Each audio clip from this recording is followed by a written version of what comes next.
Bonjour Cyril Lacarrière. Bonjour Philippe Bandel, bonjour à toutes, bonjour à tous. Comme chaque jour avec vous, on fait le tour de l'actu des médias. Cyril, qu'avez-vous au menu ce matin? Du cinéma sur une chaîne de sport, un duel de chefs sur M6, une association qui se plaint de Danse avec les stars et une revenante sur la scène des Césars. Alors Cyril, on commence par une info culture média. Ça se passe du côté de CNews autour de l'émission Face à l'info d'Éric Zemmour. Vous le savez peut-être, sur les réseaux sociaux, un compte Twitter s'est fait une spécialité d'interpeller publiquement les annonceurs qui font de la pub autour de certains programmes ou sur certaines chaînes, ce qu'on appelle le name and shame, un procédé qui permet de montrer du doigt une entreprise en l'occurrence. Alors vous imaginez bien que depuis la condamnation d'Éric Zemmour pour incitation à la haine raciale, ce compte concentre ses attaques sur CNews et Paris Première, ce qui commence à agacer les chaînes. Alors nous avons appris hier que Canal+ réfléchit à lancer une procédure judiciaire pour faire cesser ces dénonciations.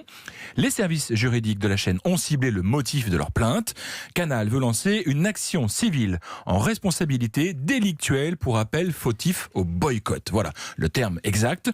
Et Canal ne veut pas y aller seul. La chaîne discute actuellement avec M6 afin que les deux groupes fassent front commun contre Sleeping Giants. C'est le nom de ce compte Twitter qui les a dans le viseur. Info exclue culture média. Du cinéma sur la chaîne L'Équipe, et non, ce n'est pas un poisson d'avril en novembre. A priori, c'est inattendu et pourtant la chaîne du Canal 21 de la TNT, la chaîne de sport, a décidé d'ouvrir certaines de ses soirées à des films. 3 sont déjà au programme. Pourquoi cette incursion dans le cinéma? C'est la question que nous avons posée à Jérôme Saporito, le patron de la chaîne L'Équipe. Il est interrogé par Alexandre Omar. C'est une offre complémentaire par rapport à tout ce qu'on peut proposer en matière de sport. On a des talk-shows, on a des documentaires, on a des retransmissions sportives. Et il y a un genre qui avait déjà été mis à l'antenne il y a quelques années, mais ça fait 3-4 ans. Le film, les films de sport sont un genre qui ont beaucoup de succès. Il en existe à peu près 150 films qui ont été tournés sur le sport. Ça nous semblait important d'étirer cette matière sport et d'être le plus complémentaire et le plus large, l'offre la plus large possible. Je vous le disais, 3 films sont déjà annoncés. Coup de tête avec Patrick Devers le 3 décembre. The Wrestler, un film sur l'univers du catch avec Mickey Rourke le 5 décembre. Et le terrifiant À mort l'arbitre, film de 1984 avec Michel Serrault, Eddie Mitchell et Jean-Pierre Mocky. Film prémonitoire. Bientôt, une nouvelle émission cuisine sur M6. Chef contre chef, fini les amateurs, fini les prétendants à Top Chef. Cette fois, on sort les gros calibres.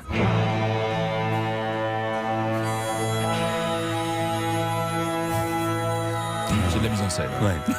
Cyril Lignac face à Jean-François Piège, 2 chefs à Naples, en duel. Et je vous l'avais dit, fini la rigolade. Le principe de cette nouvelle émission est simple. Les 2 chefs cuisinent et ce sont eux qui sont jugés. Un défi qui a obligé ces 2 chefs étoilés à se remettre au fourneau comme ils ne l'avaient sans doute plus fait depuis longtemps. Écoutez ce qu'en dit Cyril Lignac. Il est au micro de Louise Bernard. Mon métier, c'est de faire la cuisine, tout seul.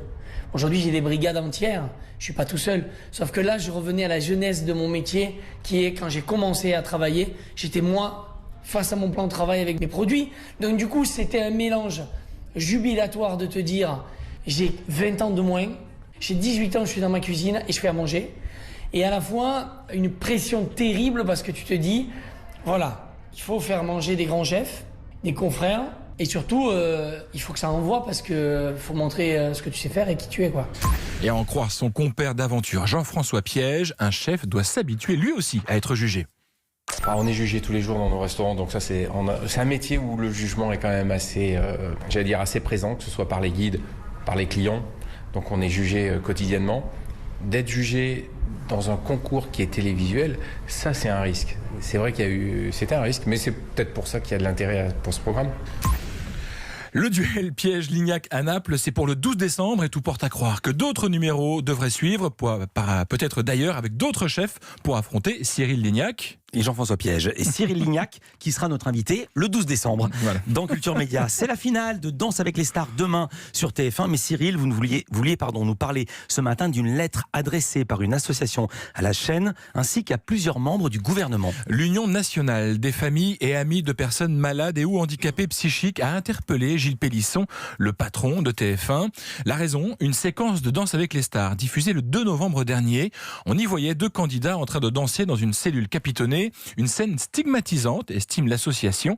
Écoutez ce qu'en dit Marie-Jeanne Richard, la présidente de l'UNAFAM. Elle est interrogée par Alexandre Omar. TF1 aurait dû s'en rendre compte. Mais ils ne se rendent pas compte parce que ça correspond aux préjugés que nous avons tous par rapport à la folie. Par exemple, le fait qu'il y ait du sang sur la blouse de l'infirmière, c'est complètement aberrant. Il n'y a jamais de sang dans un hôpital psychiatrique. Il n'y a pas d'opération, donc c'est uniquement une représentation pour faire peur en fait.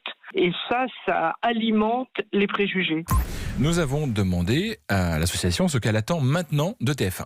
Ce que l'on a demandé, c'est qu'il y ait des excuses publiques qui soient faites auprès des personnes, parce que ce sont vraiment des personnes qui sont concernées. Et puis nous avons déposé une plainte auprès du procureur de la République, et on aimerait qu'il profite de cette occasion-là pour mettre en place un vrai débat sur les représentations des personnes qui vivent avec des troubles psychiques, et qu'ils mettent vraiment en débat cette représentation dans les médias, dans le monde de la culture.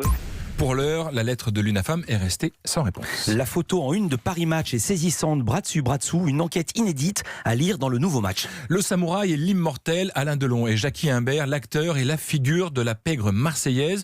Une amitié qui aura duré un demi-siècle.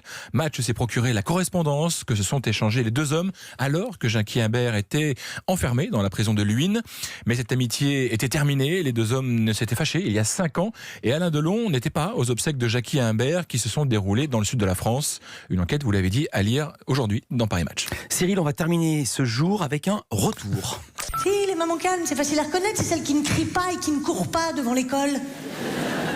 Putain, mais moi, c'est mes 2 grands piliers d'éducation, crier, courir. Vous avez reconnu la voix de Florence Foresti. Et c'est une bonne nouvelle pour Canal+. Le Parisien révèle que l'humoriste sera de nouveau la maîtresse des cérémonies des Césars. Un retour 4 ans après avoir déjà brillamment rempli cette délicate fonction. Et on va le dire franchement, on a hâte. Rendez-vous le 20 février sur Canal+ pour la 45e édition des Césars. Merci beaucoup Cyril Lacarrière. Et vous, on vous retrouve lundi. César.